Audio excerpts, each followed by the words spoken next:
तेरी सारी सारी रात 4 इंच की स्क्रीन के ऊपर बदकारियां करते बसर तो नहीं हुई। पूछा जाएगा बता जवानी कहां गुजरी, या जवानी के तकद्दुस को तूने महफूज किया और रातों की तन्हाइयों में अल्लाह के हुजूर सजदा रेजी करता रहा। मेरे और आपके आका मौला ने फरमाया जो जवान जवानी में तौबा करे वो अल्लाह को महबूब है।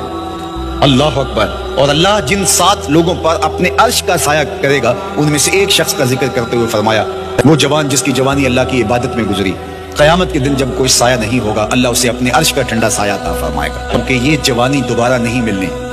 बंदा कहता है बुढ़ापा आएगा देख लेंगे।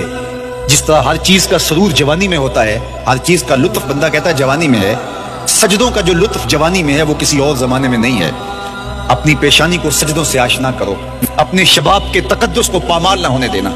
इस कायनात का बेहतरीन चेहरा वही है जो जिनसी कालक से महफूज है। फिर जो कफन की तनियों में लपेट करके तुझे लेकर के जाया जाएगा तो अच्छा नहीं है कि अपने कदमों से खुद चल के मालिक की दहलीज पे चले जाओ।